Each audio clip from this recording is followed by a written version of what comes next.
Shalom, selamat pagi sahabat. Puji Tuhan, pagi ini kita jumpa lagi di Santapan Rohani Pagi.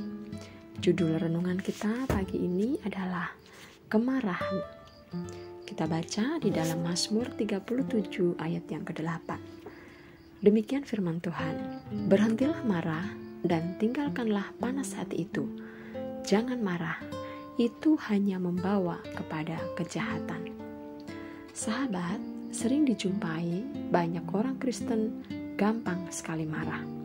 Emosinya bisa meledak-ledak. Memang, Alkitab tidak pernah mencatat bahwa kita tidak boleh marah.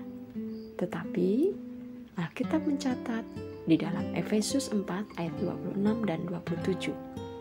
Apabila kamu menjadi marah, janganlah kamu berbuat dosa. Janganlah matahari terbenam sebelum padam amarahmu, dan janganlah beri kesempatan kepada iblis. Sahabat terkasih, kita harus belajar untuk mengelola emosi dan kemarahan sebaik mungkin. Mengapa? Sebab kemarahan yang lepas kendali tentu akan berdampak buruk. Bukan hanya terhadap diri sendiri, tetapi juga kepada orang lain. Bisa saja karena kemarahan yang lepas kendali itu, kita menyakiti orang lain dan merusak suatu hubungan. Bisa hubungan antara orang tua dengan anak, atau hubungan persaudaraan, hubungan pertemanan, bahkan hubungan suami istri, hubungan antar pelayan, hubungan antar jemaat, dan lain sebagainya. Betapa penting memiliki penguasaan diri, yang adalah salah satu dari buah roh. Sebab orang yang mudah sekali marah atau terpancing emosi tanpa melihat sebab musababnya, cenderung terdorong untuk menyerang dan menyakiti orang lain. Akan membenarkan diri sendiri. Inilah celah yang dapat dimanfaatkan oleh si iblis. Sahabat, telinga kita pasti tidak asing dengan ayat firman Tuhan ini. Di dalam Amsal 17 ayat yang ke-22. Hati yang gembira adalah obat yang manjur, tetapi semangat yang patah mengeringkan tulang.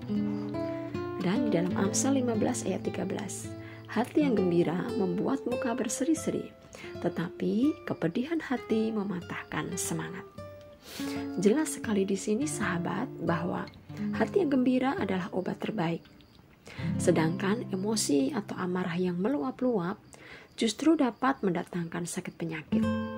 Karena itu, buang semua rasa geram dan amarah yang berkepanjangan. Berbagai penelitian menyatakan adanya hubungan antara perilaku temperamental seseorang dengan tingginya kasus penyakit jantung koroner, hipertensi, stroke, dan sebagainya. Penelitian menunjukkan pula bahwa amarah memengaruhi proses penyembuhan dari suatu penyakit.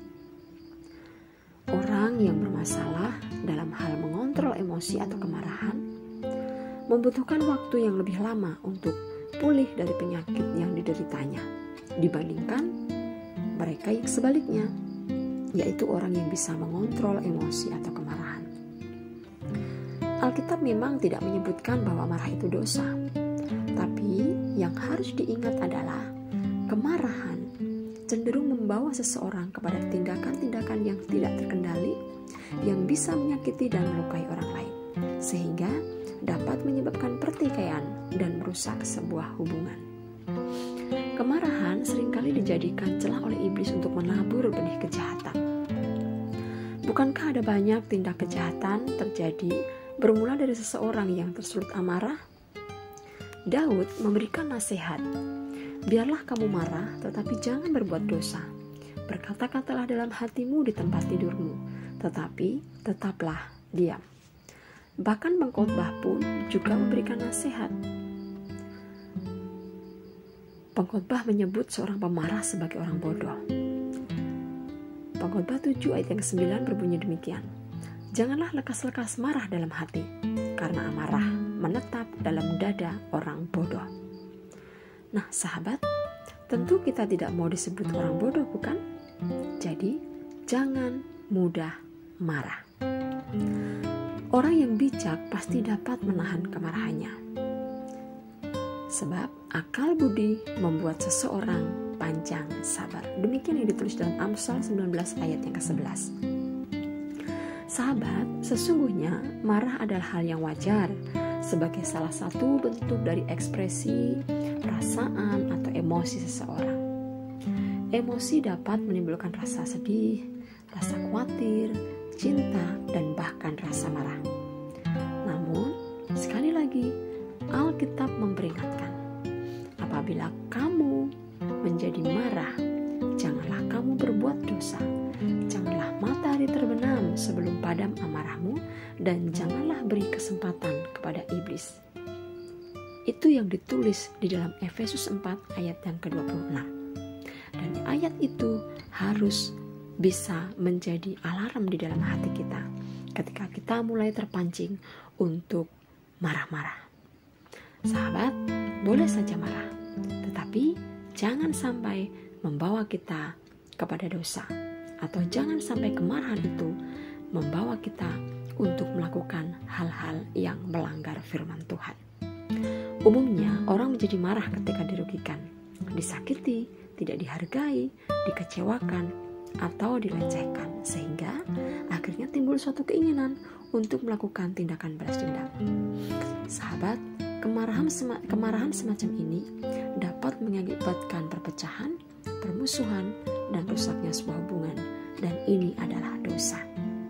Oleh karena itu sahabat, melalui firman Tuhan pagi hari ini, kita ditegur, kita diingatkan, kita diberikan nasihat oleh Tuhan bahwa janganlah kemarahan itu membawa kita masuk ke dalam dosa atau berbuat dosa atau melanggar firman Tuhan. Mari sahabat, minta kepada Roh Kudus untuk memampukan kita mengelola emosi kita dengan baik, sehingga mulut kita, perbuatan kita tetap memuliakan Tuhan. Mari kita berdoa. Bapa, kami bersyukur untuk firman-Mu pagi hari ini yang datang kepada kami, memberi satu peringatan dan teguran buat kami, untuk kami belajar bersabar, kami belajar mengendalikan diri kami, mengendalikan emosi kami, untuk kami tidak lekas marah-marah. Tuhan, tolong kami untuk kami menjadi orang-orang yang dapat bersabar hati, sehingga ketika kami harus berada di dalam situasi di mana kami harus marah, kami tidak melakukan dosa. Karena kami tahu Tuhan, Engkau tidak menghendaki anak-anak-Mu menjadi seorang pemarah. Tolong kami Tuhan, untuk kami menjadi pribadi yang sabar. Terima kasih Bapa, di dalam nama Tuhan Yesus kami berdoa. Haleluya, amin. Puji Tuhan sahabat, demikian renungan pagi kita hari ini. Selamat pagi, selamat beraktivitas, dan Tuhan Yesus memberkati. Amin.